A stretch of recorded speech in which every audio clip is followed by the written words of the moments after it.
चर्चा करी है मनुष्य पर्याय मिली।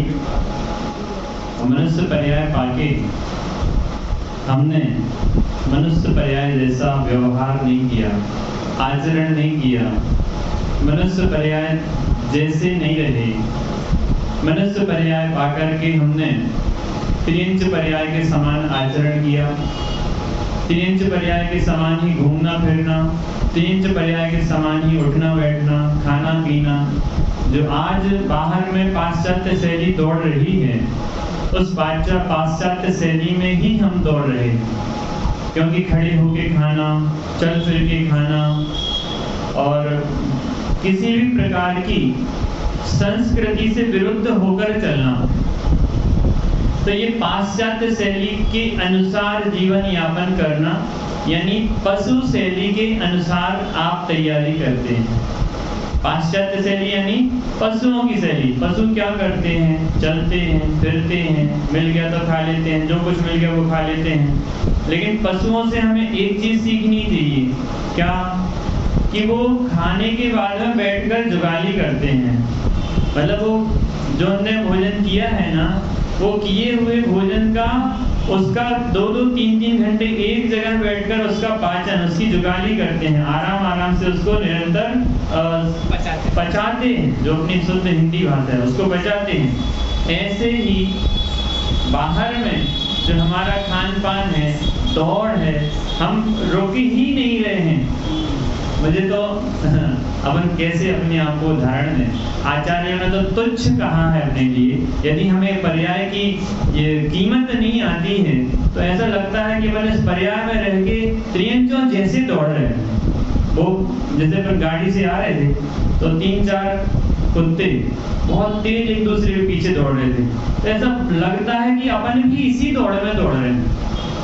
मतलब जो उनमें अभिवेक दिखाई देता है, वो अभिवेक हमारी पर्याय में तो है। हम भी तो भोगों की तरफ, हम भी तो अपने व्यापारों की तरफ ऐसे ही दौड़ रहे हैं।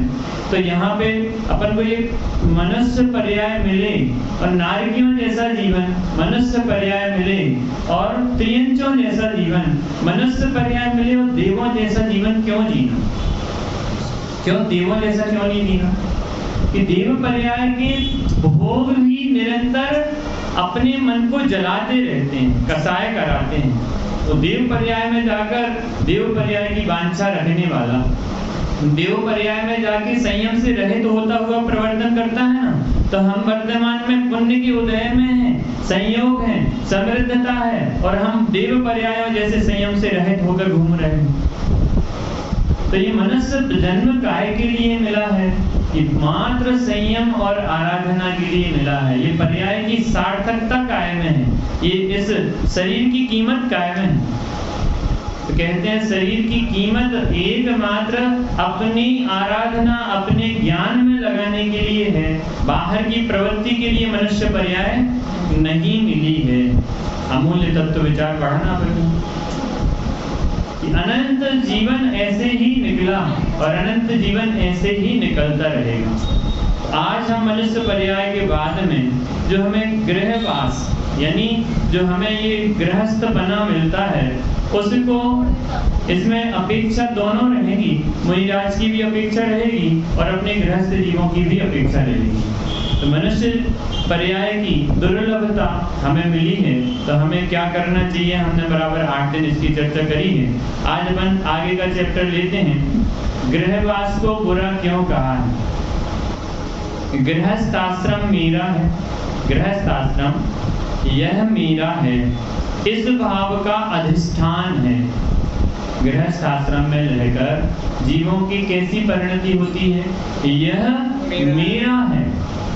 मैं आपके घर में जाके बैठ जाऊं और कहूं कि नहीं ये मेरा है, आपका घर मेरा घर है, आपकी दुकान मेरी दुकान है, तो कहते हैं इस भाव का अधिष्ठान रहता है कि मैं ही इसका करता हूँ, मैं ही इसका भोगता हूँ, ये मेरा है।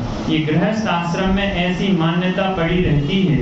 तो वो कहते हैं कि निरंतर माया और लोभ को उत्पन्न करने में दक्ष जीवन के उपायों में लगाने वाला है। जो अपना यह मेरा है ना, ऐसा जो अपना मन में अनादिकाल का उल्टी मान्यता बैठी है, दृढ़ता बैठी है, जो गलत विकल्प बैठे हैं, वो हमें ऐसा निरंतर क्या कराते हैं कि निरंतर माया और लोभ को उत्पन्न करने में दक्ष, जीवन के उपायों में लगाने वाला है। जब तक मैं यह मेरा और मैं उसका, ऐसा जब तक भाव रहेगा, अपनी 12 भावनाओं में कोई आता ना, मेरे न हुए ये मैं इनसे अति भिन्न अखंड निराला। तो यहाँ कहते हैं कि अपन क्या समझते हैं, मेरे हुए और मैं इनसे बिल्कुल भी भिन्न नहीं हूँ, एक में हूँ। और वहाँ हमें यहाँ पर भेद ज्ञान कराते हैं, मेरे ना हुए ये मैं, ये मेरे ना हुए ये यानी सारे संयोग ये मेरे कभी नहीं हुए, और मैं इनसे, है ना, ये दोनों बिल्कुल अल्प विराम लगा के बताया है।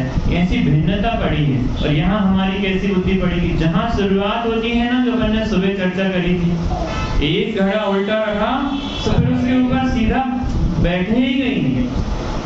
तो कहते हैं कि इस ऐसा जो मेरा भाव है, यह मेरा है, ये निरंतर माया और लोभ को उत्पन्न करने में दक्ष है, और वो हमें जीवन के उपायों में लगाने वाला है। यानी वर्तमान जो पर्याय मिली है, उस उपाय में ही प्रवृत्ति पाई जाएगी। जहाँ यह मेरा है ऐसा विकल्प आता है, तो उसकी ही व्यवस्था करने में सारा जीवन चला जाता है। कसायों की खान, क्या है कसायों की खान? गृहस्थ आश्रम, गृहस्थ आश्रम यानी गृहस्थ जीवन। जो हमारा गृहस्थ जीवन है उसमें निरंतर कसाएं बरतती रहती हैं। एक क्षण के लिए भी जीव कसायों से रहित नहीं होता है, क्योंकि उस संयोगों के हमने पहले क्या रखा, यह मेरा है। जहां मैंने इसको पहले रख दिया, अब इसके ऊपर कितना भी कैसी भी प्रवृत्ति करते रहें तो सबके सब कहाँ जाएगी, मात्र कसायों की ओर ही ले जाने वाली। अधिष्ठान शब्द है, उसका मतलब अंदर धारणा तक बैठा रहता है। धारणा, अधिष्ठान यानी भीतर तक बैठा रहता है, बिल्कुल भी हटाए नहीं हटे, अधिष्ठान स्थित हो गया है, छप गया है। यानी उसको ऐसा जैसे अपन चाहे ना शरीर से उंगली अलग करने तो नहीं होगी, ऐसे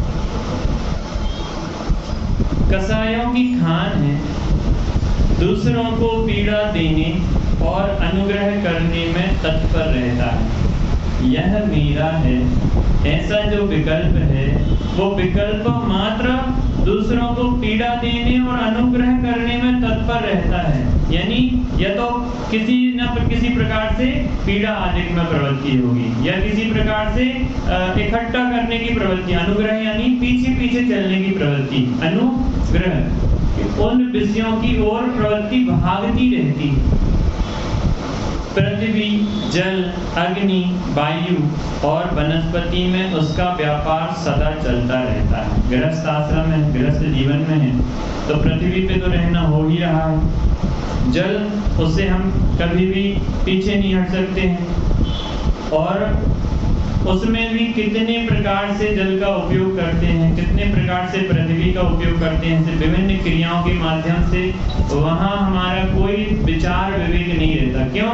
कि गृहस्थ जीवन मेरा है, ये गृहस्थ जीवन ही मैं हूँ, ऐसी बुद्धि सबसे पहले पड़ी हुई। तो कहा कि पृथ्वी, जल, अग्नि, वायु और वनस्पति में मेरा व्यापार निरंतर चलता रहता है, रुकते ही नहीं है। कैसे रुके, है ना, कैसे रुके? जब मैंने पहला ही घड़ा उल्टा रखा है तो ये व्यापार रुकने वाला ही नहीं है। जब मैं जाना चाहता हूँ अपने घर जवेरा, और मैं तब दिल्ली वाली ट्रेन में बैठूंगा, तो कब पहुँच जाएंगे? अच्छा, पहुँचेंगे तो नहीं, लेकिन हम उससे और दूर होते जाएंगे। आती ना बात क्या? तो जब तक हमने दिशा ही सही नहीं बनाई है, जब तक हमारा लक्ष्य ही सही नहीं है, तो तब तक हम अपने उस घर की ओर, अपने घर की ओर कब पहुंचेंगे? कि कभी नहीं पहुंच सकते हैं, बल्कि हम अपने घर से तो निरंतर दूर हो रहे हैं।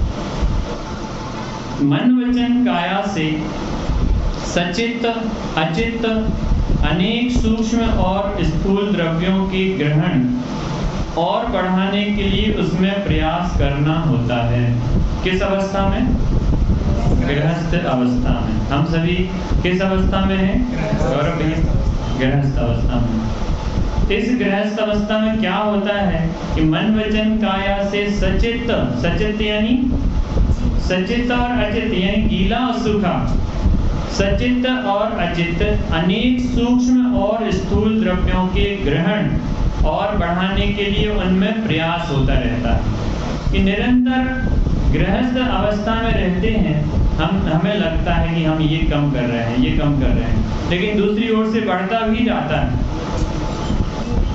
कि अपना कोई परिमाण तो है नहीं, अपना कोई नक्की तो है नहीं। जैसे अपन ने वो टोपियों का उदाहरण सुना था कि सुना था ना, सबको याद होगा, मैंने बताया था। वो परिमाण था ना कि इतनी टोपियां बेचने के बाद मैं दुकान या मैं फेरी लगाना बंद कर दूंगा, बस मेरा आज का हो गया। तो ऐसा तो परिमाण है नहीं, अपन का तो कितना आ जाए कोई हिसाब नहीं है, आने दो, चलता रहने दो, उसमें कभी विकल्प नहीं रुकता, क्योंकि मैं गृहस्थ अवस्था में रहता हुआ उसकी ही प्रवृत्ति में लगा हूं ना। अभी मैंने गृहस्थ अवस्था से भिन्न अपने गायक का निर्णय करने का अभ्यास नहीं किया है, इसलिए गृहस्थ अवस्था को बुरा क्यों कहा? गृहस्थ अवस्था को बुरा कहा है। गृहस्थ अवस्था में रहते हुए कोई भी जीव गृहस्थी के कार्यों से बच नहीं सकता है। काजल की कोठरी कहा, काजल की कोठरी में कैसो भी सयानो जाए, एक दाग तो लागत ही लागत है, कहावत है। काजल की कोठरी कहा है, उसमें रहकर मनुष्य असारता में सारता ग्रहण करता है। गृहस्थ अवस्था में मनुष्य असारता में सार ग्रहण करता है। सारता, उसको लगता है कि मैं अच्छा कर रहा हूँ। जैसे भूख लगी ना, आवाज आई किसी जी, सुरेश जी बेटा, तो कह रहे जिसमें सार भी नहीं। हाँ, सारे जीव ज्ञानी। एक भजन कुमार जी पंडित जी आते थे, वो कहते थे जबीरा में पहले, उनका नाम था भजन कुमार जी ने। तो कहते थे बुंदेलखंडी भाषा में, कौन कौन को लेवे नाव, नाम यानी नाम, कलाकार है सबरो गांव, यानी पूरा का पूरा गांव ही कलाकार है। तो हम तो ज्ञानी हैं, हम तो ज्ञान की धारा में मस्त हैं, तो हमें तो ज्ञान के विकल्प निरंतर आते हैं, हमें तुरंत बात पकड़ में आती है, ख्याल में आती है। हमारे इतने बढ़िया अपने डॉक्टर साहब ने हमारे यहाँ कितनी अच्छी प्रवचन की कक्षाएं चलाई, और भी जिन चलाए हैं। तो ये वीतरागता की पोषक जिनवाणी जिनने प्रदत्त की है, वास्तव में महान उपकारक हैं। ये वर्तमान में जिनने लोगों को इस धर्म में स्थिर कराया, ऐसे जीव महान महान पुण्य के योग से ही मिलते हैं। ऐसे हमें जीव मिले हैं तो तुरंत बात पकड़ में आती है। क्या कहा कि उसमें रहकर मनुष्य क्या करता है? असारता में सार ग्रहण करता है। देखना, अपन ने कौन सी कक्षा में हो? 10th में अपन ने 10th कंप्लीट करी है ना। इसके बाद अपन को क्या करना? 11th करना। तो उस 10th कंप्लीट होने पर अपन को आगे का विकल्प बना रहता है कि अभी 11th, अब 12th, अब इसके बाद first year, second year, final, जो भी आजकल के हैं, मैं ज़्यादा नहीं जानता हूँ, सब ऊपर से जाते हैं क्या। तो ये विकल्प कभी खत्म ही नहीं होते। अच्छा, पढ़ाई पूरी हो गई है, अब क्या करना? करो भैया, टाइम टू टाइम काम करना कि नहीं करना? लगता है कि नहीं, है ना। पढ़ाई खत्म हो गई तो मैं तो कहता हूँ कि जब तक कोई काम में नहीं लगे थे, जब तक तो फ्री थे। पढ़ाई के टाइम पे जितने निर्भर रहते हैं ना बेटा, तो पढ़ाई खत्म होने के बाद में सारा भार एकदम से टूटता है। ये काम, वो काम, सर्विस, नौकरी, शादी, ब्याह, सब ऐसे जीव पागल हो जाता। उसके बाद तो कहते ना, एक बार यदि शादी हो जाए, इसके बाद व्यक्ति का जीवन व्यक्ति का नहीं रह जाता। ऐसे ये कहलाता है काजल की कोठरी। ऐसे बढ़ते बढ़ते बढ़ते अपन को लगता है शादी का लड्डू खा ले तो नहीं खाए तो कैसी बुद्धि है अपनी। ऐसा भाई साहब ख्याल में आता है कि नहीं? क्यों भैया? वैभव भैया नंबर 2, वैभव भैया नंबर 1। विपुल भाई क्या करना कि शादी का लड्डू खाना कि नहीं खाना? दूसरों की शादी का लड्डू खा लो। भाई अपन तो बस हम आपके यहाँ भोजन में आके भोजन में लड्डू खा जाएंगे। हमें भैया ये महाभयंकर ये गृहवास को इसलिए बुरा कहा है कि एक बार जो इसको अपना मानता है फिर वो कई काल तक रुकता ही नहीं है। ऐसी अनंत पर्याय, एक पर्याय के चक्कर में अनंत पर्याय चली जाती हैं। एक पर्याय में आकर, ये गृहवास में आकर ऐसे अनेक विकल्प रुकते ही नहीं हैं, रोकने पर नहीं रुकते। जैसे बाहर में गाड़ी चला रहे हो और गाड़ी का ब्रेक फेल हो गया हो, ऐसे अपने आप चलती जाती है। अब गाड़ी कहाँ जाके रुकेगी, कहाँ जाके ठोकेगी, क्या होगा, नुकसान होगा, फायदा होगा, कुछ भी पता नहीं चलता। इसलिए कहा कि मनुष्य असारता में सारता ग्रहण करता है कि उन असार संयोगों में भोजन किया, शाम को फिर भोजन के लिए पंडित जी गजब है, आप तो फिर से आ गए शाम को भोजन। सुबह पेट नहीं भरा था क्या आपका? डॉक्टर साहब आपके यहाँ पहुंचे तो आपको क्या विकल्प आएगा? बोलो मैं तो थोड़ा सा खाता हूँ, कुछ नहीं खाता हूँ। ये तो बढ़िया, दोनों टाइम खा लिया। अपन को लगता है उस असार काजू किस्में से भी खाए ना, ये ड्राई फ्रूट्स भी खाए ना, तो इनमें भी अपन को लगता है कि ये तो बढ़िया, भाई मुझे तो बढ़िया ड्राई फ्रूट्स खाने मिले, गजब क्या भोजन बनाया था आपने हमारे। हम क्या कहें, तारीफ करते करते नहीं थके। एक समय पश्चात उस भोजन की क्या स्थिति है? जीभ के नीचे गया और कहाँ तक स्वाद है। ये मन और ये जीभ के नीचे जाने के बाद में कौन सा पदार्थ वैसा का वैसा ही बना रहता है, यानी असारता में सार ग्रहण करता है।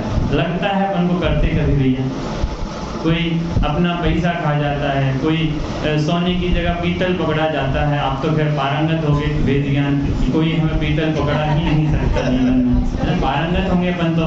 लेकिन कभी होता कि नहीं होता, चोरी का माल दीजिए। अपन को लगता है कि वो भैया मुझे तो आज इतनी कम में ये चीज मिल गई।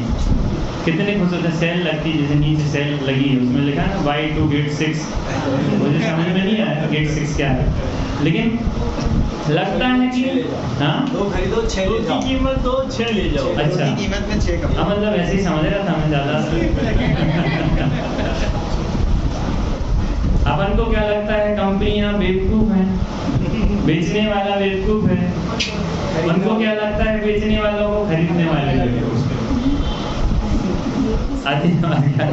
बोलते हैं अंधा अंधा ठेलिया दोनों ही। विश्व में ऐसी कोई कंपनी नहीं है, ऐसा कोई व्यक्ति नहीं है जो व्यापार करे और नुकसान खाए। के लिए व्यापार कोई नहीं करता।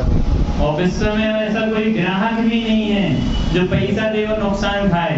वो भी चाहता है कि मैं अच्छे से अच्छी चीज लूं क्योंकि मैं पैसा देता हूँ, यह मेरा है। ऐसी मान्यता पड़ी रहती है। खाती ठोक के कहते हैं मैं देखो 2 की चीज 2 के पैसे दिए और 6 लेके आया हूँ। लेकिन ऑनलाइन में कितना घपला हो रहा है।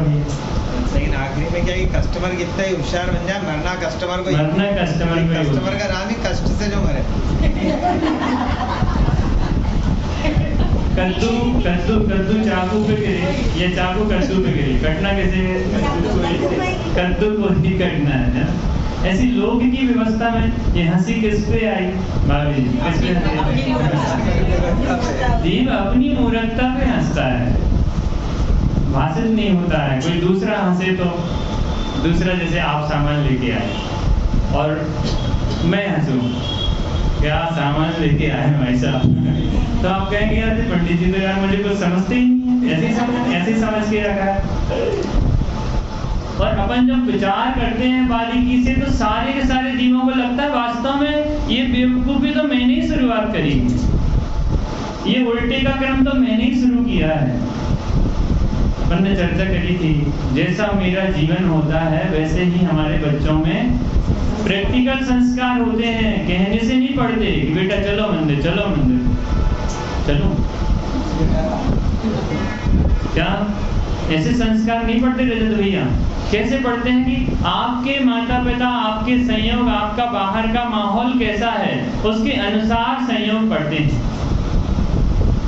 कहने से कुछ भी नहीं होता, क्योंकि अपन ने देखा ना प्रोजेक्ट में, हम तो कुछ कर रहे हो और अपन बच्चों को कहें कि आप ये करो, तो कभी वैसा होने वाला नहीं है, क्योंकि आप स्वयं जब तक उस लाइन में नहीं लगे ना। मैंने जो आपको बताया था, हम लोग का सुबह होते ही है, सबसे पहले नहाया धोया मंदिर, तो बच्चे देख के क्या करते हैं, मम्मी मुझे भी नहाओ, मैं भी मंदिर जाऊँगा। मैंने धोती दुपट्टे पहने, मम्मी अब मैं भी धोती दुपट्टे पहनूंगा। 8 साल तक बच्चों को पहनाती नहीं हूँ, अब बड़ा हो गया तो अभी मैं भी पहनूंगा, और पूरे 10 दिन बराबर धोती दुपट्टे पहन के अभिषेक करता है लोग। तो ये देख देख के तो सीखते हैं।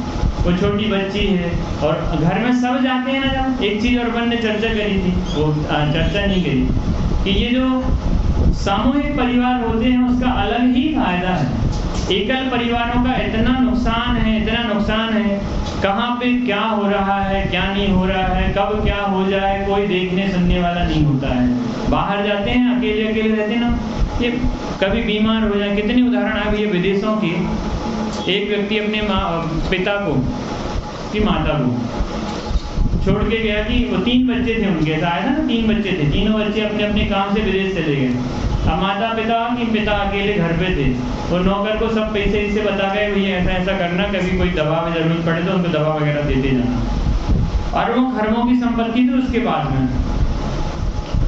उसको बीमार हुआ, लेटा था, वो जो कर्मचारी था नौकर, उसने ताला लगाया और वो ताला लगा के दवाई लेने चला गया। अब दवाई लेने के लिए गया तो रास्ते में उसका एक्सीडेंट हो गया। उसका एक्सीडेंट हो गया तो वो खुद ही कोमा में चला गया, उसे पता ही नहीं है कि हमें क्या करना। और यहाँ पर जो उनके पिताजी थे वो लेटे लेटे लेटे 1 महीना, 2 महीना, 3 महीना उनके बच्चे आए नहीं, किसी ने संपर्क नहीं किया, कैसा क्या चल रहा, सब नौकर के भरोसे छोड़ गए। बॉडी सूखी हुई मिली थी, अनंत कीड़े पड़े हुए। तो ये एकल परिवारों का बहुत नुकसान है, बहुत बड़ा नुकसान है। एकल परिवारों में पति सर्विस करना चाहता है, पत्नी अकेली रहती है, कभी कोई चीज लगे नहीं लगे। यानी आजकल अपन को लगता है कि हम फास्ट हो गए, हम ही जाके ले आएंगे ना। आप अकेले निकल गए, मानो कुछ हो जाए, एक्सीडेंट हो जाए, आप बोलो कोई अपने पास ये है कि व्यवस्था के मन बता दें कि पति को सूचना कर दें कि क्या कर दें, कुछ हो जाए। यानी इतना नुकसान है। और उसके अलावा बाहर में संसार में लुटेरे कितने घूम रहे हैं, वो तो यही देखते हैं ना कि आप अकेले हो या घर में कोई नहीं है, तो इस समय मौका है कि अपन को चौका मारना चाहिए। ऐसे यानी सबकी नजर रहती है जब तो ये चोरियां सक्सेस होती हैं कि कब कौन कहाँ जाता है, कौन क्या करता है, कौन अकेला है, कौन 2 लोग हैं। ये तो हुई बाहर के नुकसान की बात। अब भीतर का नुकसान कितना बड़ा है कि उनके बच्चे जीवन में संस्कारित नहीं हो पाते।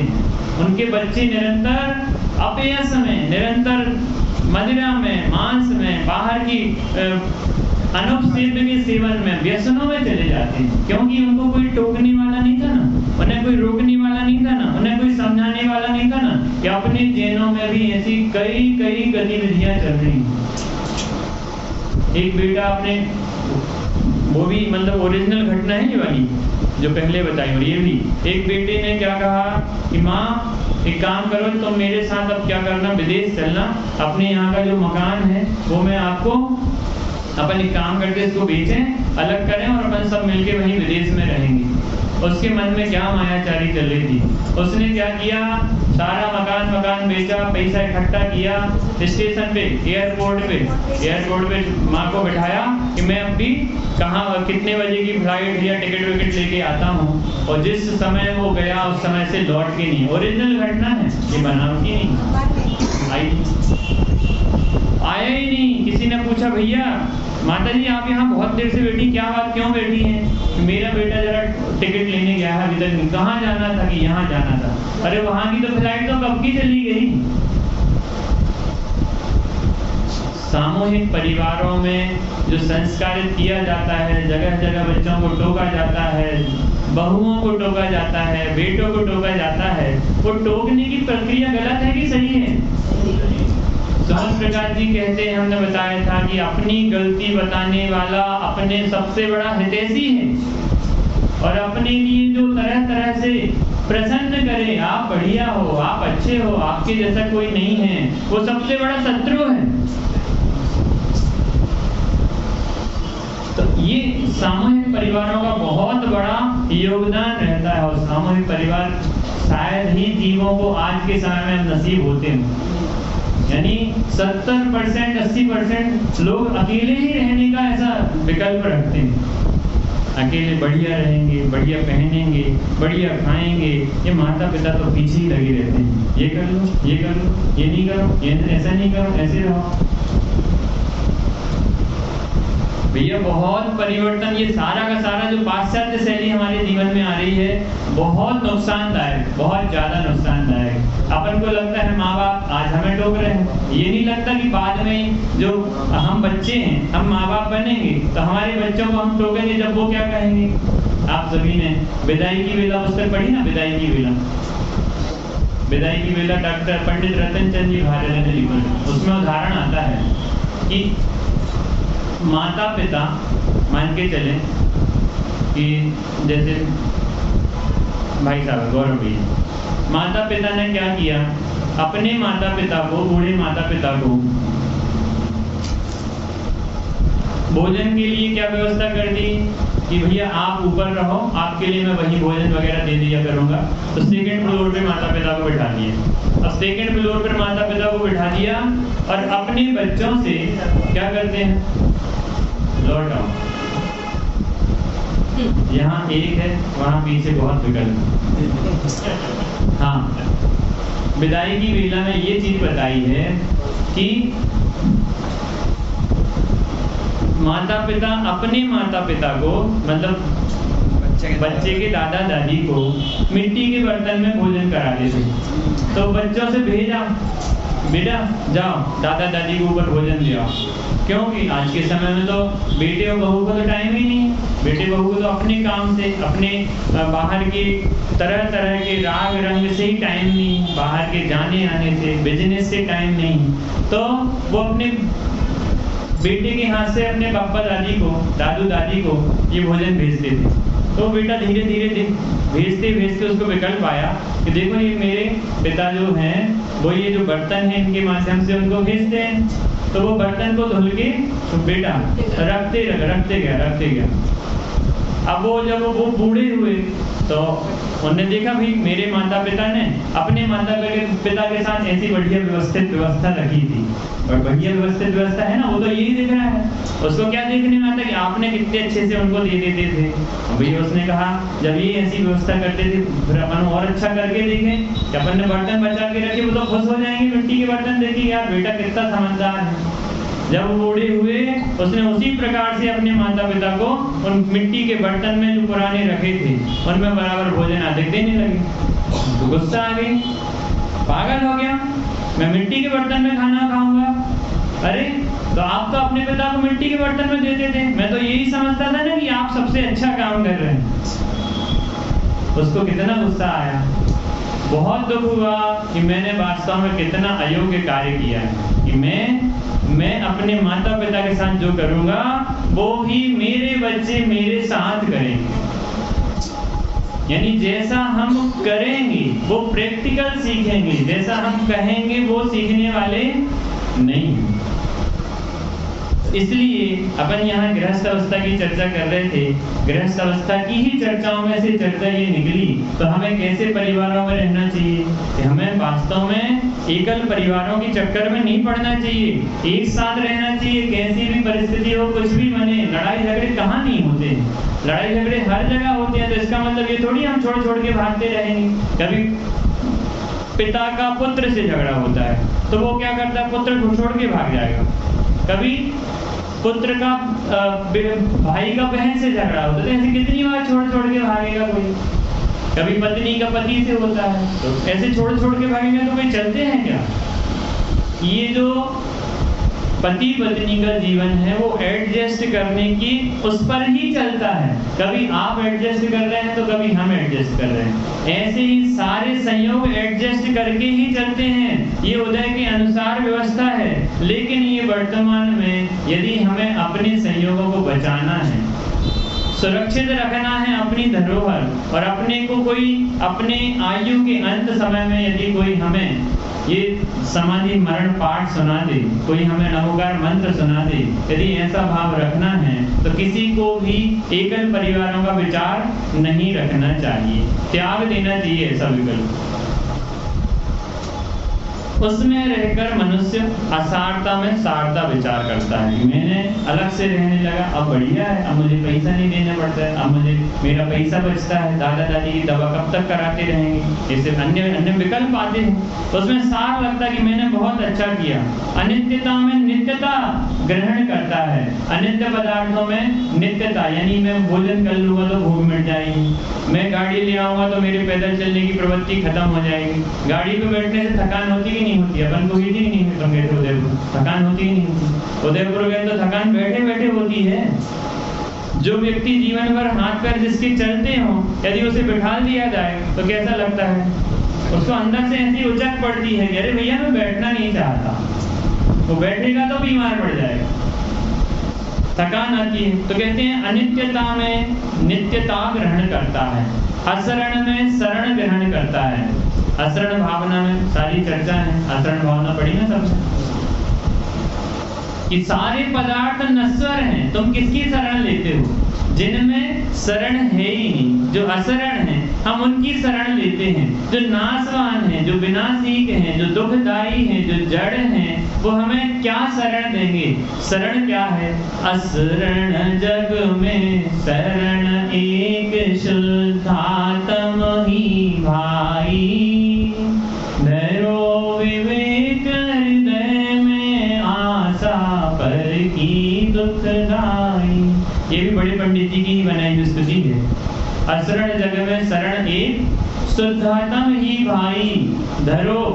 विवेक जी कहाँ है? विवेक जी पता नहीं, कल भी है। बोलना, पंडित जी बहुत याद कर रहे थे। क्या कहा? धरो विवेक हृदय में आशा पर की दुखदाई। जो आशा हमें पर की पड़ी है ना, कि ऐसा हो जाए, ऐसा करना चाहिए, ऐसा आना चाहिए, ऐसे करना चाहिए, जो अंदर में आशा बैठी है ना पर से शरण की, वो हमें कभी भी शरण नहीं देती। माता पिता कब तक साथ रहेंगे? पति पत्नी कब तक साथ रहेंगे? बच्चा और पिता कब तक साथ रहेगा? सबकी आयु फिक्स है ना, निश्चित है ना। यानी हम तो चाहते हैं संयोग हमारे पास निरंतर रहे। ऐसा बढ़िया जैसा नीमच का मंडल, आप सभी गजब के लोग हैं। अब मैं चाहता हूँ इसी प्रकार के लोग मेरे यहाँ भी रहें, सब साधर्मी बिल्कुल एक साथ रहें। मैं तो चाहता हूँ विश्व में जितने मुमुक्षु मंडल हैं तो सारे एक जगह रहें, खूब आनंद करें, खूब ज्ञान की प्रवाहना करें। तो ये बाहर में करने से होता कहाँ है? अपन को लगता है बाहर में करने से होता है। मैं अगर चाहूँ तो ये असरण है ना मेरे लिए, नीमच असरण है कि नहीं है? भाई मैं चाहूँ कि यहाँ रह जाऊँ अभी, तो वहाँ वाले परेशान हो जाएंगे, और मैं यहाँ रहने लगूँ तो यहाँ वाले परेशान, ये 10 दिन के लिए आए थे, ये जाओ अपने घर। कोई शरण नहीं है, बस सब द्रव्य क्षेत्र काल की मर्यादा लिए हुए प्रवर्तन करते हैं। पंच परावर्तन चलता रहता है। अपन उसमें ऐसा बिल्कुल पंजा कस के बैठे हैं कि नहीं, मैं ही, यह ही मेरा। तो ऐसे अनित्यता में नित्यता, असरण में शरणता, अशुचि में शुचिता। अशुचि पदार्थों में शुचिता की कामना करता हूँ। ये शरीर अशुचि है, मलमूत्र का घर है, और इसमें अपन कैसे शुचिता की भावना करते हैं? क्या क्या नहीं लगाते शरीर में, कैसे अपन कितने प्रकार से नहाते हैं, तैयार होते हैं। वो चलता ना बाथरूम में लग जाता शॉवर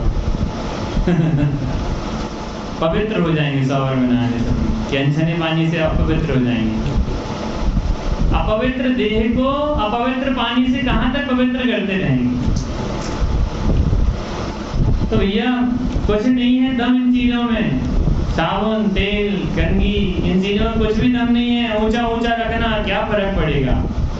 सुंदर सुंदर बढ़िया वस्त्र पहनना क्या फर्क पड़ेगा, सुंदर सुंदर क्रीम लगाना, अच्छी बढ़िया सुगंध वाली लगाना, बढ़िया नए नए साबुन लगाना, अच्छी नए बढ़िया डियो लगाना। अपन को अपन ने चर्चा करी थी ना अशुचि भावना में, ये इनमें कभी आ ही नहीं सकती शुचिता। कैसे हम शुचिता की भावना करते हैं कि डियो लगा लिया तो बस मेरे जैसा तो अब कोई है ही नहीं। संजीव जी भाई साहब कितने फिल्मों में एक चीज को कितनी फिल्मों में कितनी दृढ़ता से चर्चा करते थे। संजीव जी बोला कि भैया इनमें कहाँ पढ़ा है तू, इनमें पढ़ने से तुझे कभी भी शुचिता आने वाली नहीं है। इनसे भिन्न उस शुचिता स्वाभाविक गायक आत्मा का लक्ष्य कर तो शुचिता आएगी। ऐसी तीखी आवाज थी उनकी ना, साथ में रहा हूँ ना मैं तो 5 साल जयपुर में, तो ऑफिस में बैठते थे, ऐसा बिल्कुल बहुत अच्छा घनिष्ठ संबंध जैसे थे। अगर कोई याद आती तो ऐसा लगता नहीं कि वो इस पर्याय से चले गए, बिल्कुल ऐसा लगता है कि अभी हैं, दादा अभी हैं, ऐसा बिल्कुल लगता है। क्योंकि अपन को उनके संयोगों में रहना हुआ, उनके माध्यम से जो हमें पूरा समाज को जो दिया गया है वो हमारे पास कम से कम है, पूर्व के समय में नहीं होता था। गुरुदेव श्री का हमारे पास है, गुरुदेव श्री को समझ में नहीं आता ना सबको भाई साहब, गुरुदेव श्री का जो है प्रवचन वो समझ में नहीं आता, सबको समझ में नहीं आता। क्यों नहीं आता? क्योंकि हम उसका प्रयास नहीं करते। कठिन काम तो हमने बाहर में करे हैं और कठिन काम को सरल बना लिया है, लेकिन गुरुदेव श्री का समझ में क्यों नहीं आता कि वो काम हमने सरल बनाने के लिए अभ्यास ही नहीं किया ना। आंख बंद करके बैठो। हम लोग स्मारक में जब पहले गए थे ना, तो उनका सीडी प्रवचन चलता था, हम लोग को नींद आती थी। पहली साल में जब 11th में गए तो मैं तो कह रहा हूँ शायद पूरी साल हम लोगों ने पहले उनके प्रवचन तक सोते ही रहते थे। दूसरी साल से हमने क्या किया स्मारक वालों ने कि भैया जो गुरुदेव श्री की सीडी प्रवचन के भाग के लिखेगा और प्रश्न मंच में उत्तर देगा उसे अनेक प्रकार से विभिन्न प्रकार से पुरस्कार दिए जाएंगे। अब वो डायरी, बढ़िया अच्छी बॉटल, बढ़िया घड़ी, कुछ ऐसा मिलते रहता था। तो दूसरी साल से बिल्कुल स्पीकर के पास बैठ जाते थे कान लगा डायरी ले ऐसे सुनते थे। धीरे धीरे समझ में आने लगा, ख्याल में आने लगा। तो ज्ञानियों को तो ज्ञान से जोड़ने का माध्यम होता है। ऐसे बिल्कुल लगा के सारे स्पीकर के आजू बाजू को, अगर जगह नहीं मिले तो ऐसे राग आता। लेकिन जो उनकी प्रक्रिया थी वो हमें कहाँ लगाने के लिए थी? सौम्य भैया, सौम्य दूसरा भैया, सौम्य नहीं, क्या नाम है? आर्जा तो हाँ ये बात, हाँ आर्जा तो ये बैठा है, आर्जा भैया है ना, सही है। ये किसका भैया है? अच्छा, कितना देखो बढ़िया प्यारा भैया। क्यों आर्जा है प्यारा कि नहीं? अरे अच्छा तुम बताओ आर्जा भैया प्यारा है कि नहीं? वो भी नहीं। सब अच्छे हैं, सबको अच्छा जानो। क्या भैया? सब अच्छे हैं, सब बढ़िया, सब ज्ञानी जीव है, सब भगवान आत्मा है, कोई भी बुरा नहीं है। ये कर्म हमसे बुरा दिखाता है, कर्म हमें बुरा करवाता है। कोई बुरा नहीं है, कोई गलत नहीं है, सब अच्छे हैं। सब इस मार्ग में बैठने वाले, जिसको एक बार भी अपने इस उत्कृष्ट मार्ग में बैठने का भाव आता है ना, वो बहुत शीघ्र ही उत्कृष्ट मोक्ष मार्ग की ओर जाता है। ऐसे मार्ग में एक बार बैठने का विकल्प अनंत पुण्य कराता है, एक बार। और यदि रोज रोज बैठने लगे तो मजा आ जाएगा, जीवन धन्य हो जाएगा, अपना जीवन निहाल हो जाएगा पंकज भाई साहब। तो ऐसे अनित्यता में नित्यता, असरण में शरणता, अशुचि में शुचिता, दुख में सुखपना। बुखार आया तो दुख हुआ, गोली खा ली तो ऐसा लगता है सुखी हो गए। अब बुखार नहीं उतर रहा है, डॉक्टर बोलता आपके पास चलते हैं, आराम नहीं लगा, अब डॉक्टर साहब के पास चलते हैं। यहाँ तो आराम लगेगा ही, क्योंकि ये तीनों लोगों के अनंत दुखों से मुक्ति कराने का उपाय बताते हैं। बोलो आराम कैसे नहीं लगेगा?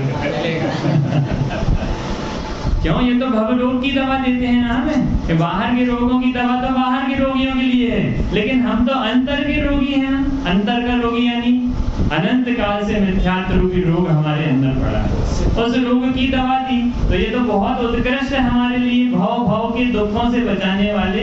ऐसे हमारे वैद्य हैं, ऐसे हमारे डॉक्टर हैं, ऐसे हमारे विद्वान हैं।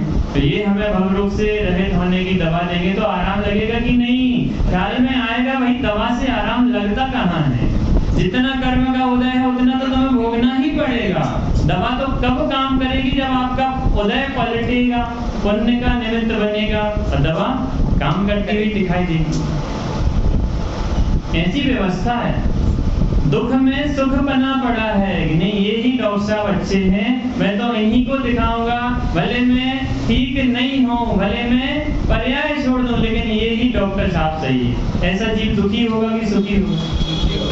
उसे कैसे मिलेगा? लगेगा कैसे कि मुझे सुख चाहिए है? वो तो बस ऐसे ये पर्याय ही सब कुछ है। जैसे हमने मान के बैठ गए तो इस पर्याय को ही सब कुछ मान लिया ना। अब दुख सुख का जैसे भाषित पना ही नहीं है, वो दुख और सुख को छोड़ने का प्रयास कैसे करेगा? इनको सुख को, इन दुखों को सुखाभास है, ये समझ में कैसे आएगा? क्षणिक हैं, नाशवान हैं, दुख को देने वाले हैं। इनमें आनंद मानता रहेगा तो कभी भी सुख मिलने वाला नहीं है। तो ऐसे दुख में सुखपना, अहित में हितपना, अहित करने वाला जो बताया था ना अभी, प्रशंसा करे, वो आपके आजू बाजू बैठे तो कहते हैं ना ये अपने अरे नहीं, घर का भेदी लंका ढाए, जैसे वो कहते हैं ना अपने आसपास बैठने वाले ही अपने लिए छुरी, मुंह में राम बगल में। कहावत याद नहीं आती ना, से उत्तम बहुत अच्छा नहीं है। क्या कहा कि ऐसे कि अपने पास में बैठने वाले ही अपने शत्रु होते हैं। चोरी कौन करता है?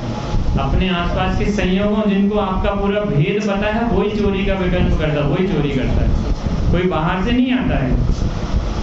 तो अपने कहते हैं अहित में हित बना पड़ा है। ये पर्याय में आके आस्तीन का सांप सही है बड़ी बात। हाँ अच्छा, वहां से आए। क्या कहा? ये अपन ने आस्तीन में सांप पाल के रखा है। अपन को लगता है कि ये तो हितकारी है, यानी ये शरीर हितकारी है, ये मिथ्यात्व हितकारी है, ये संयोग हितकारी है, ये कभी किसी की हितकारी हो ही नहीं सकती। ऐसा अहित में हित बना पड़ा है, अनाश्रय में आश्रय बना पड़ा है। जहाँ अनाश्रयता है, जो तुम्हें कभी स्थान नहीं देगा, उसमें तुम्हारा आश्रय बना पड़ा है। ये इसी से मुझे सब कुछ मिलता है। शत्रु में मित्रता मानता हुआ सब ओर दौड़ता है। शत्रु में मित्रता मानता है, उसके लिए प्रयास करता है, सब ओर दौड़ता है। भय और शंका से युक्त होते हुए भी आश्रय प्राप्त करता है। भय होगा तो भी मैं खरीदी करने जाता हूँ। अपन ने जेब में 1.5-2 लाख रुपए डाल लिए, अब खरीदी करने जा रहे हैं, तो बोलो हम भय सहित जा रहे हैं कि भय रहित जा रहे हैं? आपने रिजर्वेशन लिया है, एसी का लिया है या फिर अपने स्लीपर का लिया है, बोलो हम कैसे सो जाएंगे? बढ़िया घोड़े बेच के। तो नहीं कहा भाई, जेब में पैसा पड़ा है, वो तुम्हें निरंतर भयवान बना रहा है, निरंतर दुखी कर रहा है। अपन को लगता है कि हम तो उत्कृष्ट काम, हम तो अच्छा काम कर रहे हैं भैया, हम तो खरीदी करने जा रहे हैं, मैं ये लाऊंगा, मैं ये लाऊंगा, मैं ऐसा करूंगा, इतने इससे ऐसा कमाऊंगा। लेकिन वहाँ कहा कि भोग जब तक प्राप्त नहीं हो तब तक दुखी रहता है, तब तक भयग्रस्त रहता है। तो भोग प्राप्त हो जाए तो बिक नहीं रहे हैं, ये ऐसे निकल गए, ये चीज यहाँ चल नहीं रही है, ऐसे निरंतर भयवान रहता है। भैया का बिजनेस अच्छा है, इनके लिए किसी प्रकार का भय नहीं है कि नहीं भैया? नहीं बेचा तो ज्यादा अच्छा। हाँ पैसा बढ़ता रहेगा।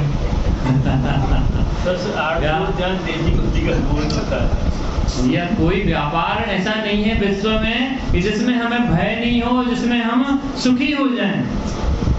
सारा बाहर का व्यापार दुख के निमित्त से हो रहा है और दुख ही प्राप्त करने के लिए हो रहा है।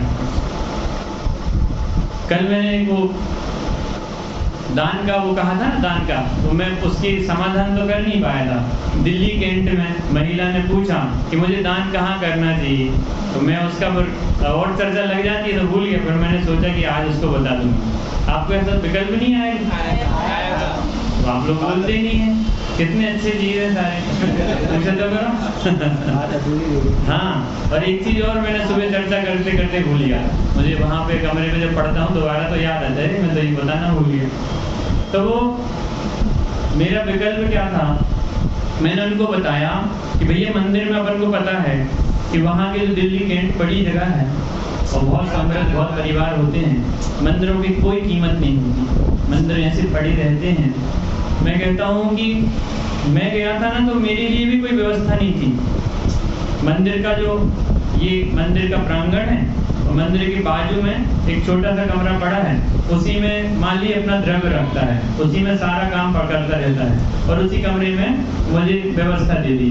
अब पंखा भी नहीं चल रहा, कूलर का भी ठिकाना नहीं है, लाइट बहुत भी कहाँ पे है, मंदिर के बाजू ऐसी गली से वापस जाओ, ऐसी जहाँ पे कुछ है ही नहीं। और उनको ऐसा विकल्प आया कि हमारे मंदिर में तो पैसे का उपयोग होता नहीं है, पड़ा रहता है, तब धीरे धीरे ठंड बन गया, कोई मतलब नहीं निकलता है।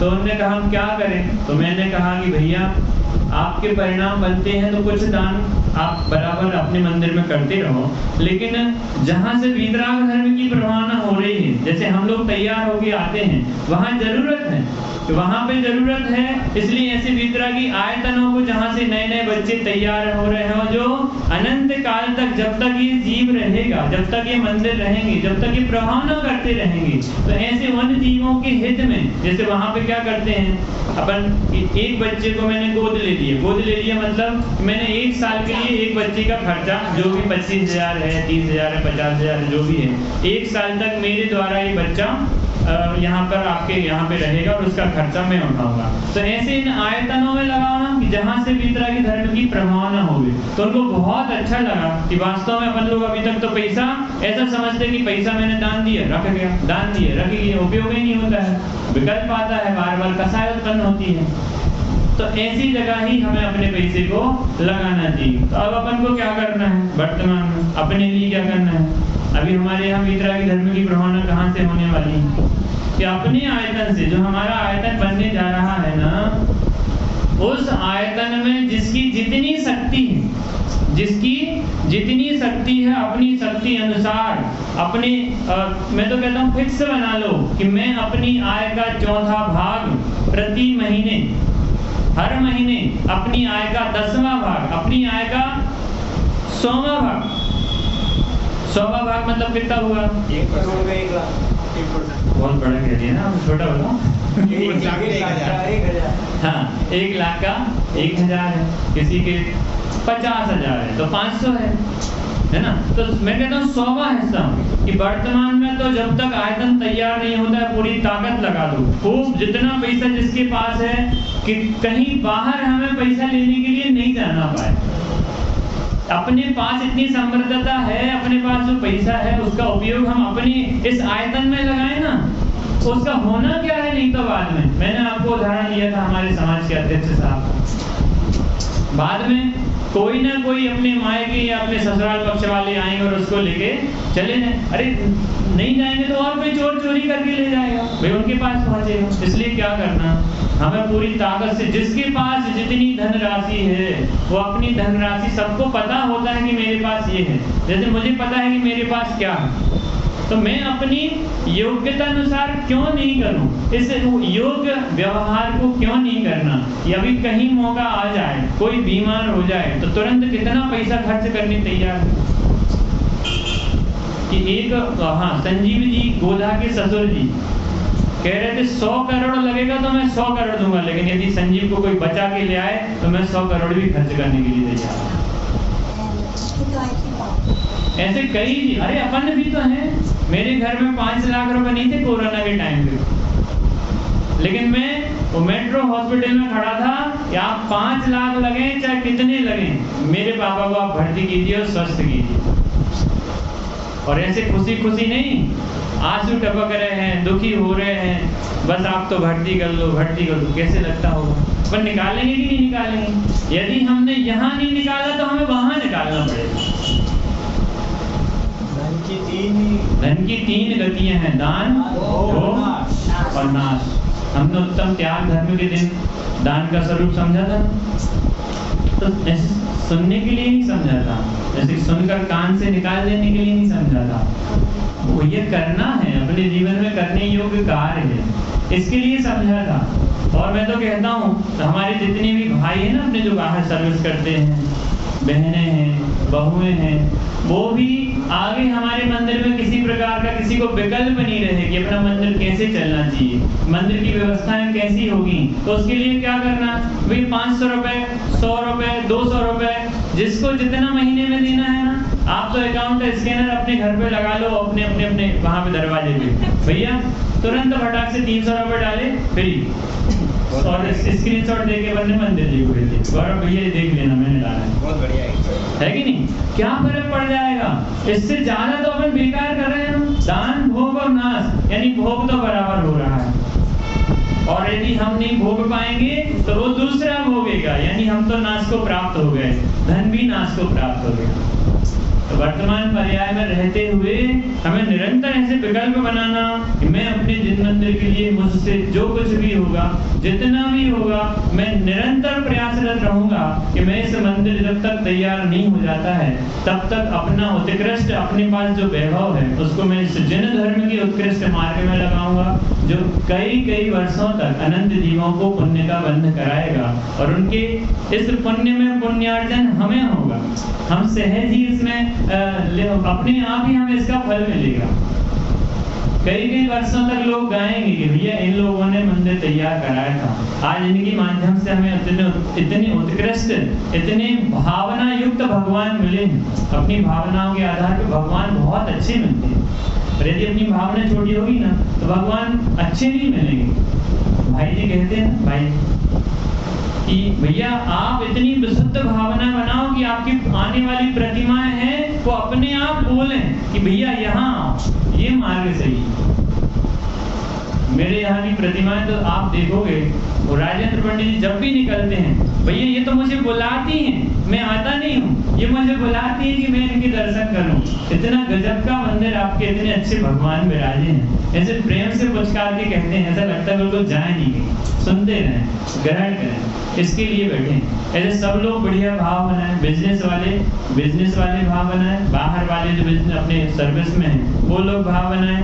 इस गृहवास को बुरा मानते हुए गृहवास में जो अपने अनर्थकारी संपत्ति है, जो हमें अनंत पर्यायों में रुलाने वाली है, इस वीतरागी धर्म में लगाइए, और लगाते हुए अपने इस वर्तमान पर्याय को सार्थक कीजिए। ऐसी मंगल भावना से अपन आज की चर्चा को विराम करते हैं। इसके बाद अपना छोटा सा कार्यक्रम है, उस कार्यक्रम को अपन सभी को पार्टिसिपेट करना, कोई जाएगा नहीं।